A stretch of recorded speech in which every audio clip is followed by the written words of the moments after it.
Bonjour à tous, nous sommes dans l'émission Résilience et nous sommes toujours dans notre réflexion sur la résilience, la définition de la résilience, le concept de résilience.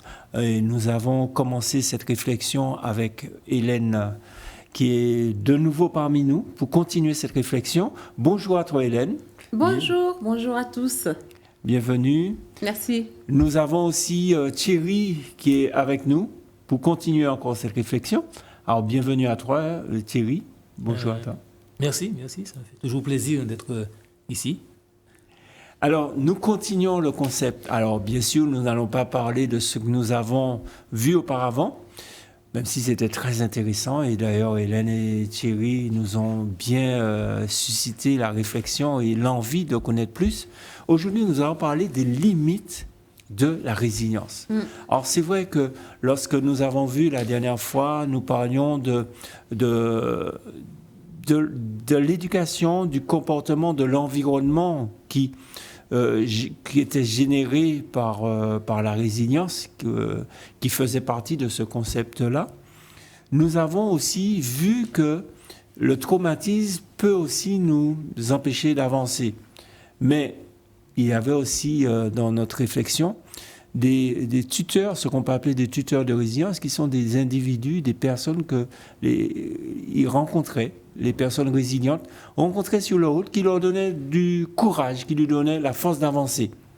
Et cependant, malgré cela, malgré ces personnes, malgré cet entourage autour de ces personnes en difficulté, on peut le dire aussi comme cela, on voit quand même qu'il peut y avoir des limites dans la résilience.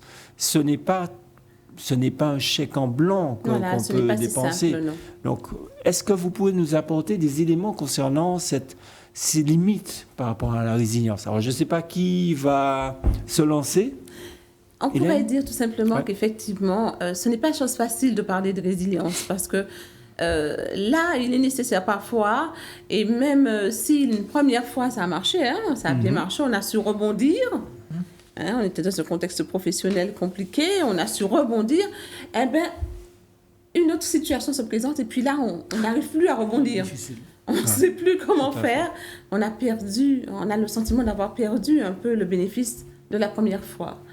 Et alors que là, il est important d'avoir ce qu'on appelle effectivement, ce que tu as évoqué ici, les tuteurs de résilience.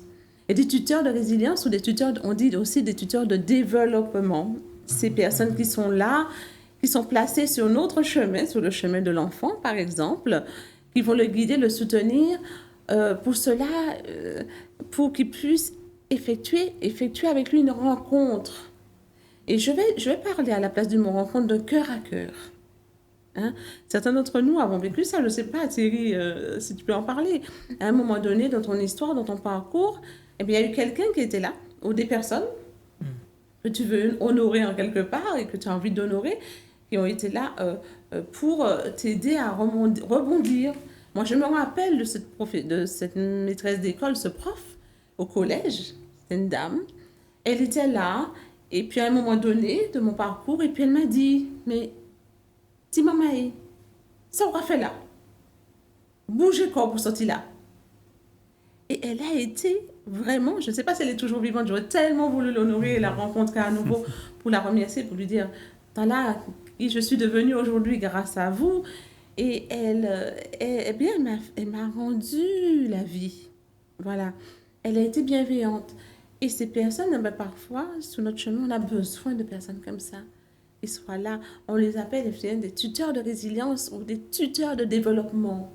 Sommes-nous aujourd'hui, pour celui qui souffre, je ne sais pas Thierry ce que tu as envie de dire par rapport à ça, mais sommes-nous aujourd'hui des tuteurs de résilience, de développement pour les gens que nous rencontrons? Je ne sais pas si tout le monde est tuteur de résilience, parce que c'est un peu difficile quand les personnes ont des difficultés, de pouvoir s'approcher d'elles et pouvoir booster cette personne.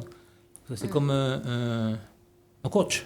Parce que la souffrance de l'autre, ses difficultés, nous, on voit beaucoup d'autres choses. Résonne. Donc, voilà. Donc, il faudrait, effectivement, hein, ce que j'encourage chacun à faire, c'est de pouvoir être bienveillant, avoir ce regard sur l'autre pour parler, pour discuter. Je me souviens une fois, j'étais à Fort-de-France, et ça arrive tellement facilement, hein, le facteur de résilience. Bon, c'est un bien grand mot, on parle de facteur de résilience, ça nous arrive tous les jours, la vie de tous les jours. J'étais à Fort-de-France, j'ai rencontré une dame comme cela, qui, j'avais l'impression d'être le seul dans la rue. Je vers moi. Et puis elle m'a parlé, je ne me souviens plus de tout ce dont elle m'a parlé. Nous avons discuté. Et j'ai eu cette oreille-là, le chemin faisant. Et puis, à un certain moment, bon, elle m'a laissé. Et avant de partir, elle m'a dit que merci, monsieur, de m'avoir écouté. Parce qu'elle était dans des difficultés. Mais l'écoute lui a permis de se sentir bien et de poursuivre sa journée. Donc, très facilement, chacun de nous peut apporter un regard ou une parole. Quand je vous entends parler, je pense au verset dans la Bible qui dit que les chrétiens, ils sont la lumière du monde. Est-ce qu'il n'y a pas cette notion, entre guillemets, je dirais, parce que c'est toujours délicat de parler de foi et de psychologie, mais cette résilience qui est sous-jacent à ce texte de lumière, parce qu'en fait, comme un repère, comme un moteur aussi pour les autres, puisqu'il y a la lumière, mais aussi le sel de la terre. Donc la Bible, quand Jésus parle, il parle de ces deux aspects en même temps. Est-ce qu'il y a un lien peut-être dans la résilience? Est-ce qu'il y a des auteurs peut-être chrétiens ou des expériences chrétiennes qui peuvent être intéressants par rapport à la résilience dans votre... Je pense que Thierry en parlera tout à l'heure, mais à mon niveau en tant que professionnel, et je trouve souvent le contraire, on a peur. On est dans une société particulière, on a peur que l'autre nous vole. Je prends l'exemple, le contexte biblique que Eric, tu viens d'utiliser, et on a peur que l'autre nous vole notre lumière. On a peur que l'autre nous vole notre sel. C'est vraiment ça. Et parfois, on tombe sur des personnes malveillantes qui sont vraiment là. Nous sommes en état de faiblesse, hein, et on s'attend à ce que cette personne nous porte vers le haut, mais ce n'est pas du tout le cas, justement. Ou bien, parfois, c'est de nous-mêmes. On n'a pas envie que les gens rentrent dans notre douleur. On n'a pas envie qu'elles nous voient en souffrance. On n'a pas envie. Donc, parfois, nous sommes aussi... voilà. Ceux qui limitons ce facteur de développement, ces tuteurs. Nous les repoussons parfois, ces tuteurs de résilience. Et malheureusement, nous restons fermés dans notre souffrance. Ça, voilà. C'est important d'avoir ces référents. Et c'est vrai qu'on regarde l'actualité, nous pensons à des grands hommes, Martin Luther King, Gandhi. J'ai regardé dernièrement un reportage sur Gandhi, mais c'est intéressant, même si il n'avait pas les richesses, mais il était inspirant pour un pays entier et voir au-delà de ses frontières. Donc vraiment, c'est intéressant de parler de cette résilience au niveau international, voir des gens que nous rencontrons, que nous côtoyons, qui sont des personnes entières, en fait, dans leur processus. Mais en même temps, par rapport à ça, Eric, moi, je vois qu'il y a une limite. Thierry peut en parler. On n'est pas tous des Gandhi. On n'est pas tous des Martin Luther King. Et parfois, il vaut mieux pas l'être. En gros, qu'on le dise. Parce que, la bienveillance n'est pas bonne partout. Hein. Il faut quand même le dire, ça... à ceux qui nous écoutent, attention, on ne dit pas tout de soi à n'importe qui, on peut en faire les frais, hein, je le dis par expérience, on peut en faire les frais et le payer très très très cher, hein, d'avoir dit certaines choses mauvaises ou à la mauvaise personne. On peut se trouver dans une situation particulière, donc il est important de savoir qui pourrait être pour moi ce facteur de développement et ce tuteur. Et bien souvent, il y a des freins. Voilà, des freins et il y a des limites à cette résilience. Parce qu'il y a des limites, les limites qu'on se met soi-même. Et Boris Cyrulnik, vous allez voir afficher cette image, les 3 facteurs du livre de Boris Cyrulnik, les 3 facteurs qui empêchent la résilience face à un traumatisme. Et ce livre est très intéressant, je pense que vous verrez là tout de suite apparaître l'image, sinon. Et cette image, ce livre nous parle de ces 3 facteurs qui sont l'isolement. On peut en parler, Thierry, hein, l'isolement. Oui, quand une personne est en difficulté, tout simplement, elle se renferme. La personne n'a pas faim, n'a pas soif, a peur des autres, etc. Donc, elle n'est pas épanouie.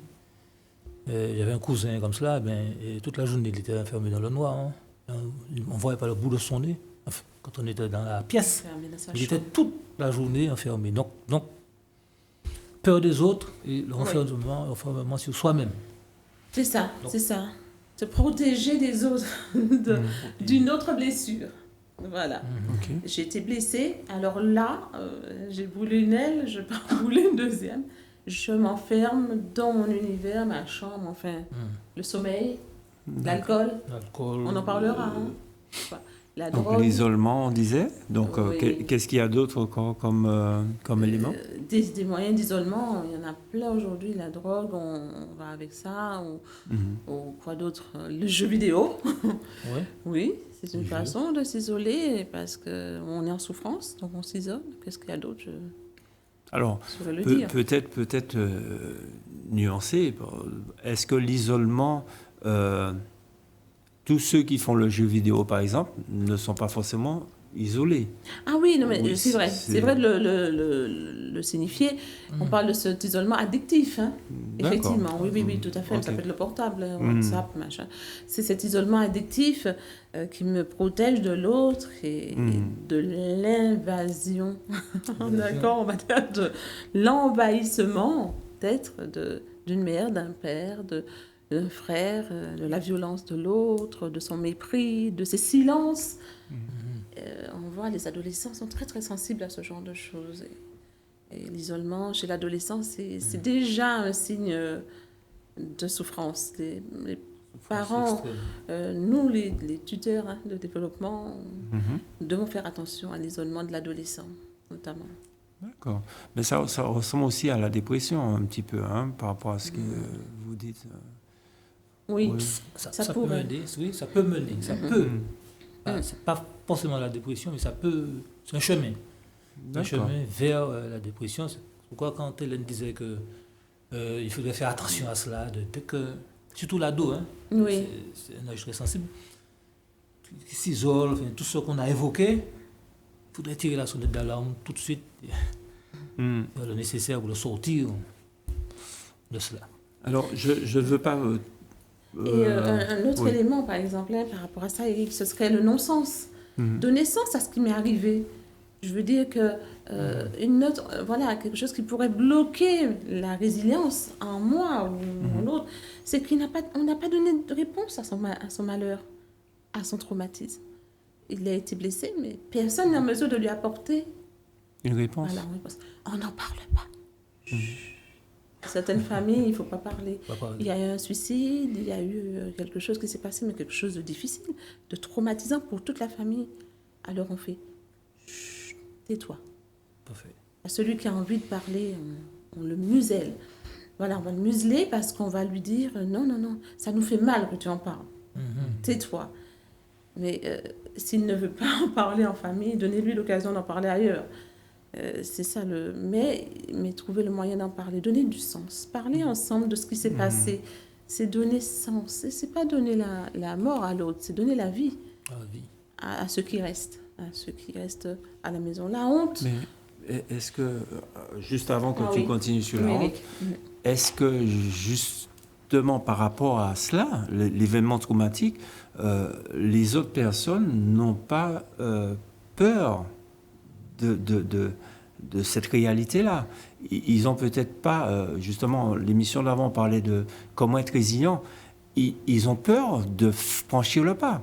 Donc, est-ce que ce n'est pas une crainte raisonnable, en fait? Je ne sais pas si Thierry a un mot à dire par rapport à ça, le très raisonnable. Donc on parle de personnes qui sont face au traumatisme. Oui, voilà, tout à fait. Oui, parce que comme on l'a dit, ça résonne en eux. Hein. Il y a quelque chose qui résonne. Donc c'est assez difficile pour ceux qui entourent la personne en difficulté de s'approcher. S'approcher. Et donc cette personne en difficulté, on parle de résilience et de la limite. Oui, c'est un facteur de résonance. Et on peut même parler pour ces personnes-là de mécanismes de défense aussi. Donc il y a tout un stratagème qui va se mettre en place pour éviter l'émotion, pour éviter, surtout nous sommes en Martinique, il ne faut pas parler, il ne faut pas pleurer. Les moments où nous avons des tapes, nous tape là, va faire nous mal, mais il ne faut pas pleurer. P-sec, on connaît le P-sec. P-sec, oui. Ouais. Je crois qu'on a ça au moment, ouais. Donc ça, on peut avoir des limites. On n'arrive pas à aller vers l'autre pour l'entendre. Oui, le P-sec et puis le Bécésio. Regardez-moi. Ah oui, Bécésio. Les paradoxes de notre langage. Oui, tout à fait. La honte, on dit la honte, c'est incroyable parce que on ne sait pas ce qui se joue dans un deuil. Quelqu'un, on va la voir, on la visite, on a envie d'être un facteur résilient, on veut pouvoir lui porter quelque chose de plus, et puis on lui dit une phrase ou quelque chose qui va réveiller la honte, ou réveiller l'angoisse, ou réveiller ses peurs, et on ne se rend pas compte que parfois il vaut mieux se taire à certains endroits, à certains moments, être bien facteur de résilience silencieux. Je prends l'autre exemple par rapport à tout à l'heure, il faut ne plus se taire, mais là peut-être se taire par moment et être un facteur de développement silencieux, juste une présence. Juste une présence. Donc c'est juste le trop et le pas assez en fait. Voilà, on a honte de se taire. et puis la honte pour celui qui est en souffrance d'en parler. Tout à fait. Parce qu'il y a des situations où oui, la honte, la culpabilité est là parce que il faut gérer tout ça. La personne elle-même s'empêche de résilier en éprouvant de la honte car elle se met en situation de désocialisation et s'isole. Maurice Unique, pour lui, la preuve, c'est la preuve de notre condition humaine, car ce sentiment est la preuve de la prise en compte d'autrui. Il faut que je gère celui qui est à côté de moi. Il est là, mais il faut que je le gère. De son monde mental, de sa représentation verbale, qu'est-ce qu'il pense de moi, mais qu'est-ce qu'il pense réellement? Qu'est-ce qu'il pense de ma situation? Ça, c'est difficile à gérer. La honte incite à se cacher. On a vu l'exemple de certains dans la Bible, au tout début. Oui. Ils se sont cachés. À se protéger du regard de qui? Oui, de Dieu. De Dieu. Par peur des représentations mentales que l'autre peut ou va faire sur nous, le jugement qu'il va porter sur nous, ou les condamnations qu'il peut porter, condamnation sociale, de tel ou tel comportement qu'il pourrait avoir. Oui, mais on préfère se cacher. On se cache parce qu'on a honte, parce qu'on a peur. On cherche des feuilles de figuier pour se couvrir de la honte. Et voilà, le souffrant, il fait ça. Il s'isole, il cherche des feuilles de figuier pour couvrir de sa honte, pour couvrir sa souffrance, son trauma. Et ça, il faut l'observer autour de nous, les comportements des personnes qui souffrent. Voilà. Je crois qu'il y en a beaucoup, malheureusement. Et c'est vrai de savoir déjà, de parler un peu de cette résilience. C'est pour ça, finalement, la résilience, c'est un espoir. Ça veut dire que tout n'est pas perdu. Ça veut dire que nous avons une espérance d'aller mieux. Et en résumant un petit peu tout ce qu'on a vu jusqu'à maintenant, parce qu'en fait, il s'agit de notre dernière émission sur la résilience, même si nous aurons l'occasion d'en reparler dans d'autres aspects de la relation d'aide. la résilience, c'est quand même de l'espérance que nous mettons à des traumatismes. Ça veut dire que nous avons quand même, il me semble, une solution, nous avons quand même une espérance. Moi, je pense à cet homme, je pense à 2 hommes en ce moment, par rapport à ce que vous venez de dire. Je pense à Job et je pense à Abraham Lincoln. Alors, vous voyez un petit peu les orientations. Mais on se trouve devant des individus comme ça qui ont souffert, qui ont perdu des familles, qui ont perdu des travails, des situations. Et malgré tout cela, ils sont accrochés. Job s'est accroché à son Dieu. Abraham Lincoln s'est accroché à son rêve. Et chacun a réalisé la finalité avec la religion. Donc, il me semble que ce sont on parlait de facteurs de développement, de tuteurs de développement, et je crois que ce sont des modèles qui méritent qu'on en parle un peu plus souvent. Oui. Et là, peut-être, je réagis en tant que personne. Dans la société aujourd'hui, malheureusement, on ne parle que de ce qui ne va pas. Et c'est bien de parler de cet aspect résilience. Alors, je ne sais pas s'il y a d'autres aspects que vous vouliez développer par rapport à cela. Mais... Oui, cet aspect, ce serait celui de l'enfant. Je vais dire tout simplement par rapport à cette notion de foi, parce que je veux faire passer à côté de cette notion de foi la notion d'amour et de respect de l'autre. Cet enfant qui va exister aux yeux de l'adulte en faisant le pitre. Ouais. En criant dans le magasin, tout le monde le regarde, il s'agite, il tape du pied. Une maman m'a dit une fois, je lui donne une fessée, il ne va pas recommencer, il va oublier de faire ce qu'il fait là. Ouais. Eh bien, cet enfant est en train de dire quelque chose. À son trauma, qu'est-ce qu'il dit? Et Boris Cyrulnik le dit, moi, on m'a aidé parce que je peux passer mon temps à faire le pitre. D'accord? Mais oui, en gros, il était ciré, quoi. Je mets là, tout ciré. Et ça, les parents, nous adultes, on ne se rend pas compte qu'il y a des enfants qui souffrent. Et à côté de nous, et l'enfant, son comportement nous dit quelque chose. Et bien, comment on répond parfois au trauma de l'enfant qui fait le pitre? La fessée. La violence. On ajoute de la violence et du trauma. Mais ce n'est pas un caprice dans ce cas-là? Alors, au caprice de l'enfant, mais pourquoi ajouter de la violence et du trauma? Voilà, c'est ça. C'est-à-dire que c'est une façon de dire, oui, ben, confie Maurice Cyrulnik le confie à un journaliste. Il dit, mais bon, voilà. Ben... Et puis il écrit ce bouquin, Le vilain petit canard. Voilà, tout à fait. On connaît tous l'histoire du vilain petit canard. Je ne sais pas si tous les téléspectateurs, je ne sais pas, il faudrait quand même en parler.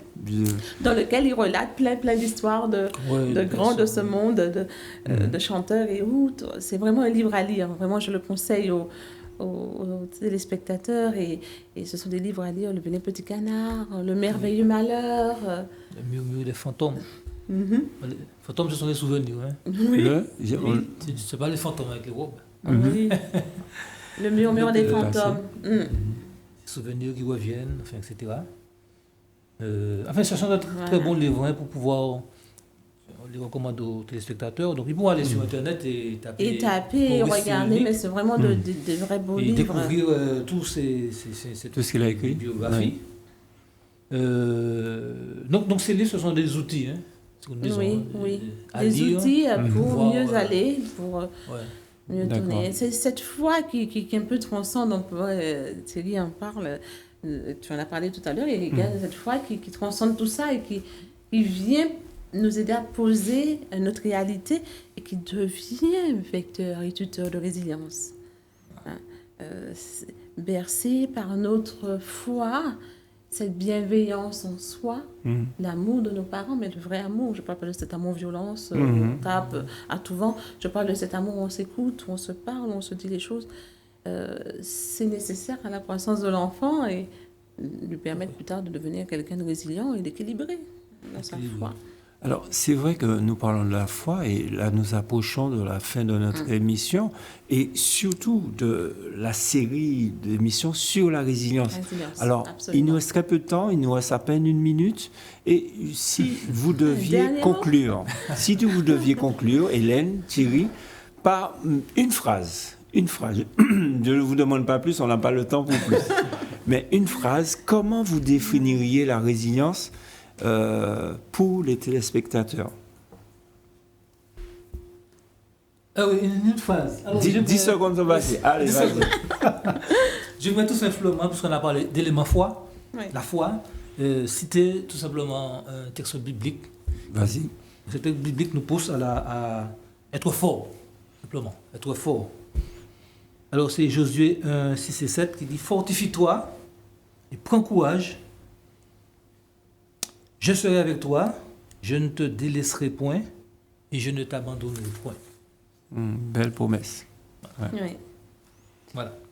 C'est ce que je voudrais ajouter. D'accord, merci Thierry. Hélène? Et puis moi, je vais faire comme Thierry, du coup, je prendrai mon texte préféré, mon texte favori. Dieu est pour nous, Psaume 46, verset 1. Dieu est pour nous un refuge, un appui, un secours qui ne manque jamais, mais jamais dans la détresse.